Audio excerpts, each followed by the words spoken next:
So that's that. So you graduate and also you perform really well. Yes. And you decide to join in Outbox. Yes. By the way, first year you do something around Makerere. Why? Was it an internship? That was internship. So when I did my internship, I was retained. Yeah. I was retained, and so I continued to study while finishing my. I continued to work. Yes. While completing my academics. Yeah. So that like you may have seen, that was 1 year, 1 year and 2 months. Yes. Yes. So that was in my last year at the university. So in my year four, I was working. Okay. So Yes. Were you like an associate? Were you like a assistant lecturer? What was it? Now I was I was a systems administrator.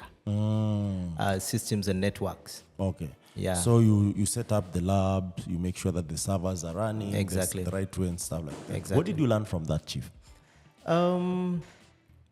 Technically, or like now you're in school, right? You're finishing your school, and now you're doing the real stuff.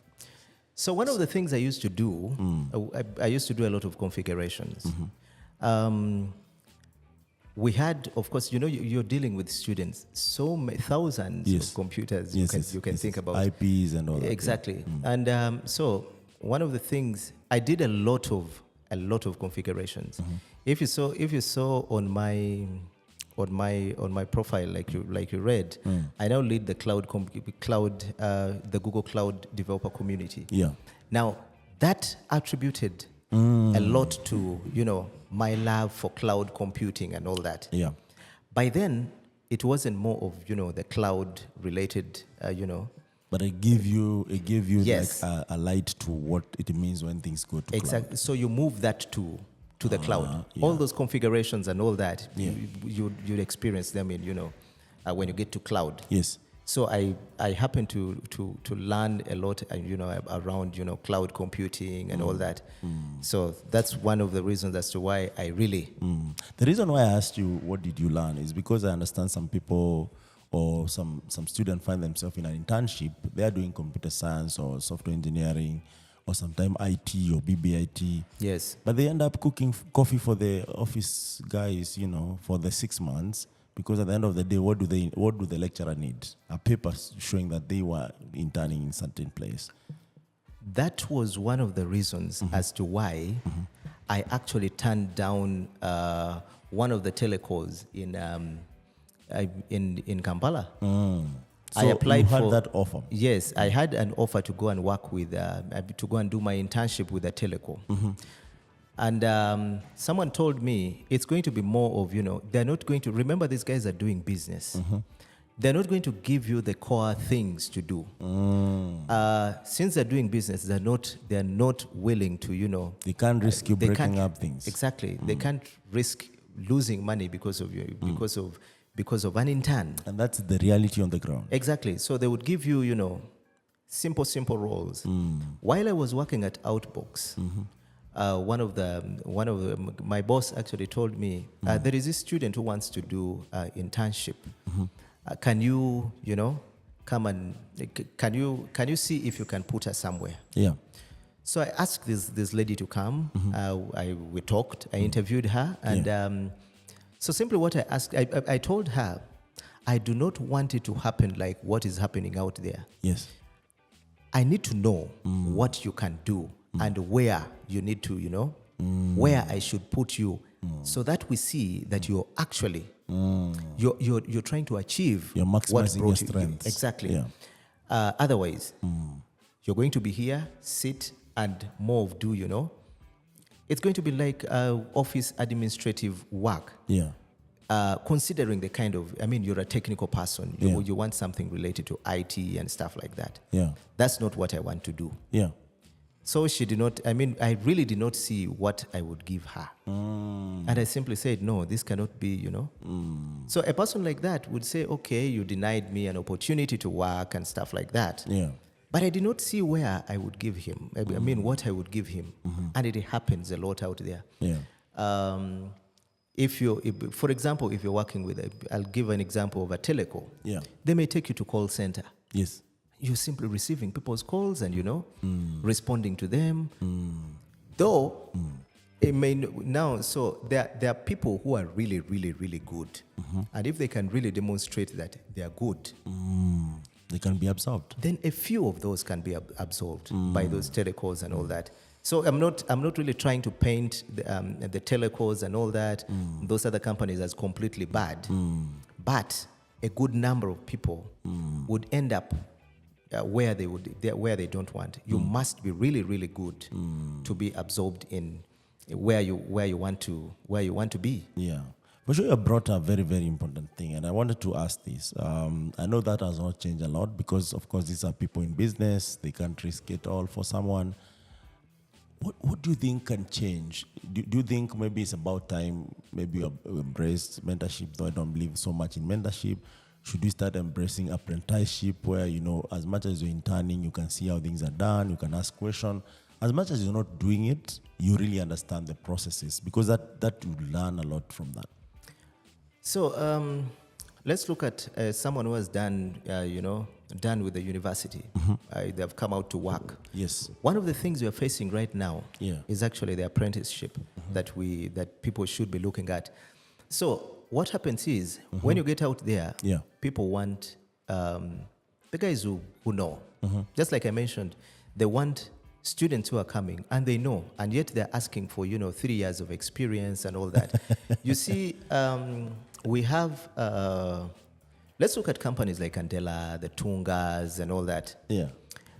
Andela, you may know that Andela actually closed in Uganda. Yes, I know about that. So Tunga, I would say Tunga is a bit of struggling with the same kind of, with the same kind of, they're having the same kind of experience. Yeah. You want developers to work for for companies abroad, in the US and all that. Yeah.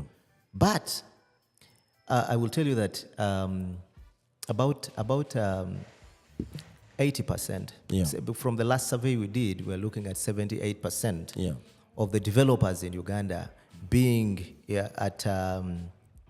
being the average age you would see is 27.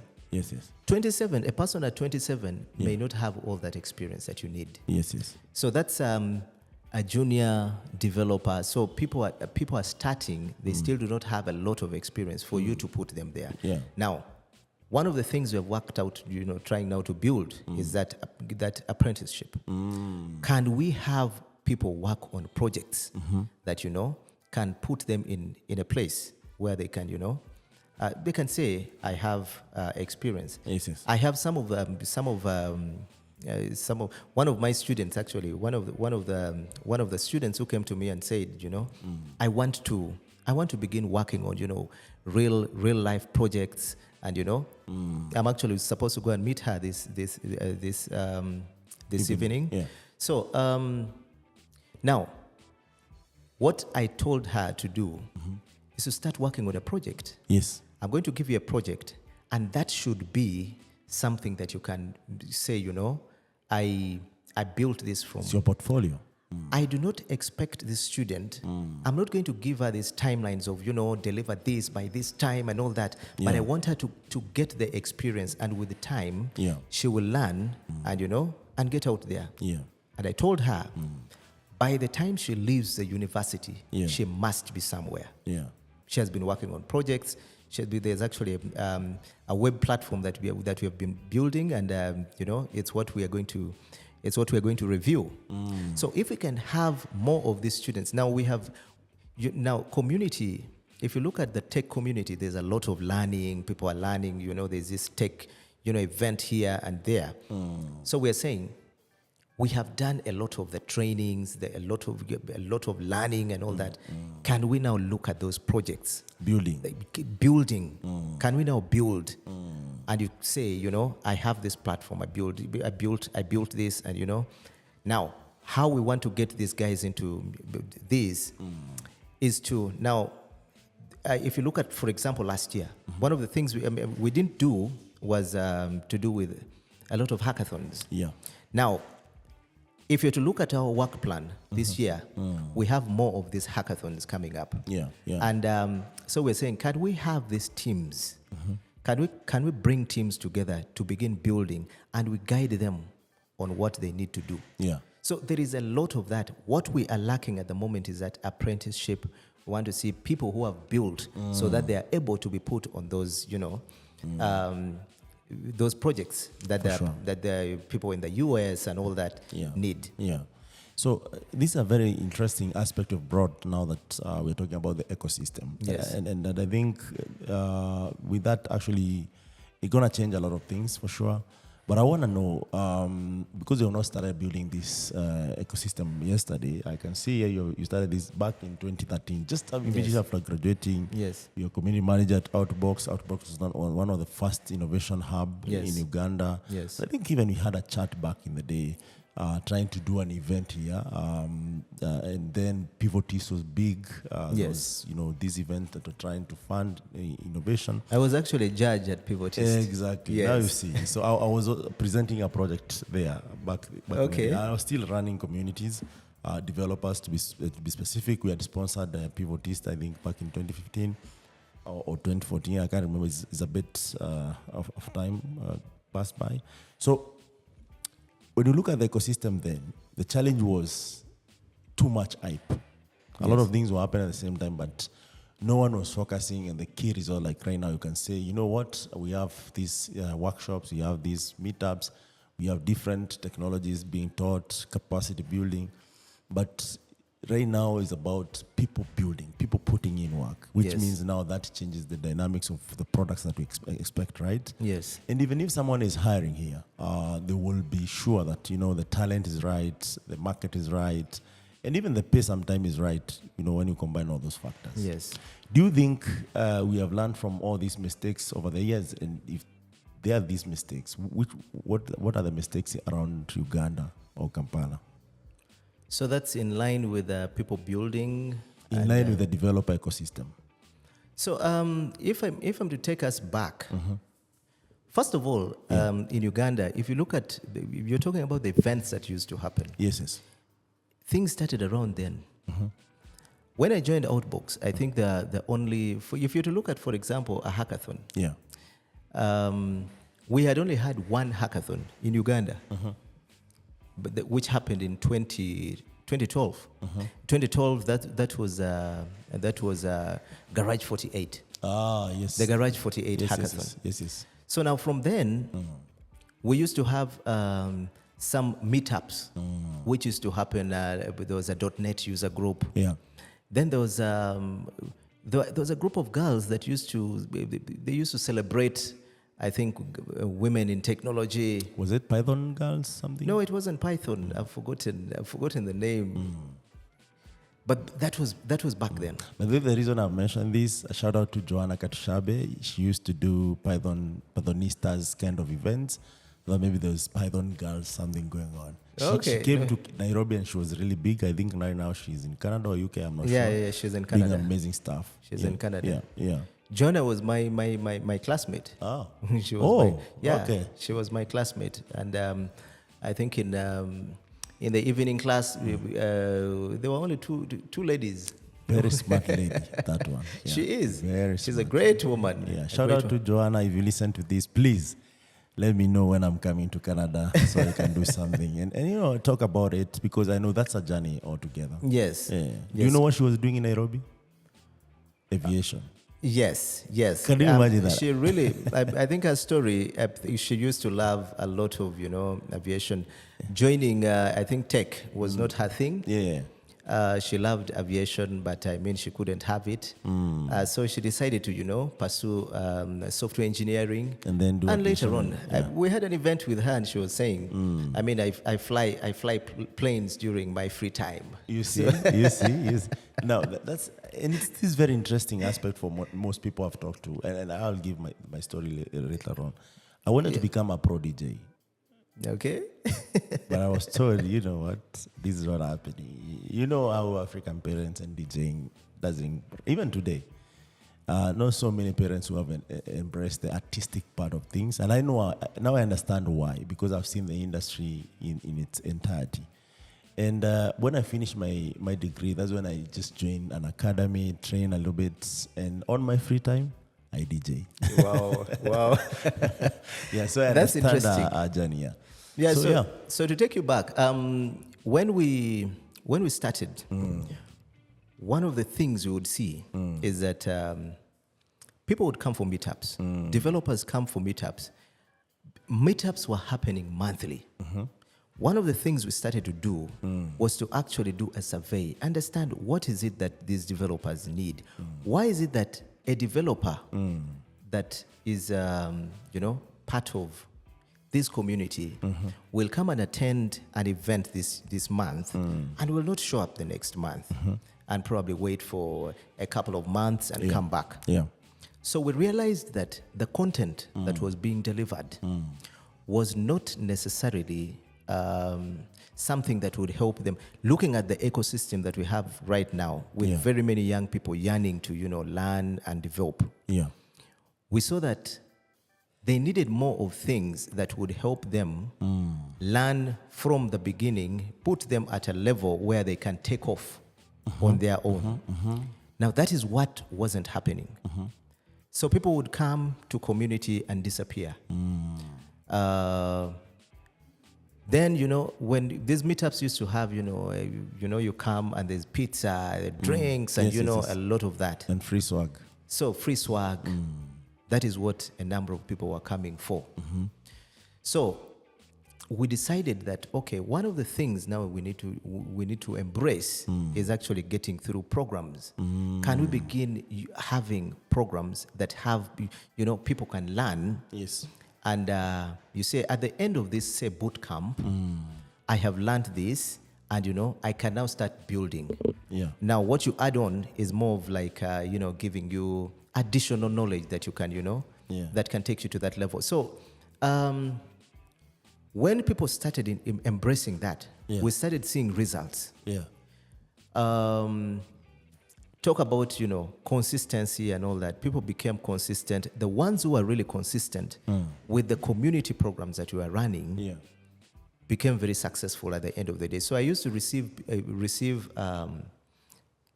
I would receive feedback from developers. Someone sends me a certificate that they got from, and they tell me it's through your community that I was able to achieve this. Yeah. So for me, it was really things that you would not see that at the beginning.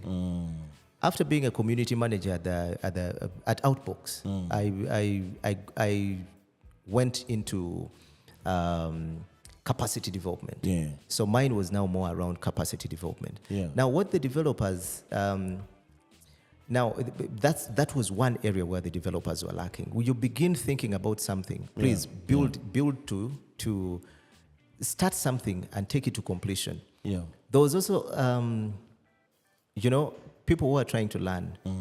Developer A runs to, web development. There's a next event which is coming up. It's about, Android development. They want to jump in there. Yeah. So people are mingling several things at the same time. So it takes them a longer time to actually grasp something and, Become an expert in it. Become an expert in it. Yeah. So at the end of the day, someone needs, again, a bit of panel beating to help them get to where they want to be. Yes. When we embraced things to do with, the hackathons, along the way, we also got several other events. People now coming in to actually support community. I can tell you then, the local companies we have did not believe in our developers. Yes. They did not. Yes. So along the way, we now started seeing also intake of the local developers. That is locally. Yes, locally. Yeah. But you'd see, this company has outsourced, this software and, paying millions of money. Sometimes millions. Yes. But a local developer, they not believe that. Exactly. They do not believe in them. So when we started. And by the way, just to make the record straight. Yes. I think also it's an African thing that I don't know if it's an African or human thing. Until today, there are even governments that ship software from all these places, but they forget the local ecosystem requires their support. Because if you don't put these resources locally, sometimes it hurts. And that's one of the things that you have discovered with Africa's Talking Developer ecosystem. And right now, what you're trying to do is to ensure that we have that capacity locally in case a customer requires a custom-built solution or they require integration, the developer, that ecosystem, they have the capacity to build that. And with that, you see that now it start, piggybacking to building. So that's it. Yeah. That's it. And we have seen, I think over time, we still see a bit of, outsourcing and all that. But I think right now we have companies are now trying to, embrace and appreciate the developers that we have locally. Maybe what I would say now for the developers is that, we need to focus on more of, getting to learn. We need to, like every year, we all see that, technology is changing every month. Are you talking about here? Since you graduated, how many languages have come up? Quite a number now. And taken over, not just coming up, taken over. Right now, we're talking about ChatGPT. We're talking about AI machine learning. Exactly. Not at the research stage. When we were in school, it was about research. Yes. We talked about it in books and all that. Right now, you can use it. It can tell you. It can write you an advert in real time. It can write you code that can compile and run in your machine. Yes.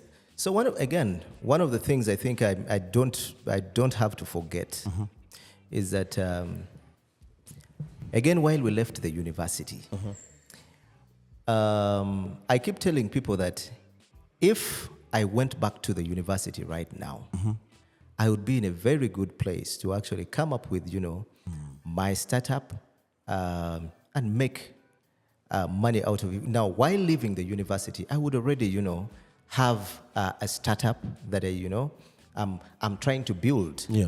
Now, for us, we used to have now innovations. These days, you now hear people are talking about innovation centers within the universities and all that. Yeah. We did not have them then. So to understand how someone actually comes up with an idea was a problem. Was a very big problem. But we have several opportunities. Yeah. We have several opportunities that any developer, just to let you know if you don't, that every year Makerere University alone, leave alone the other universities, Makerere University alone,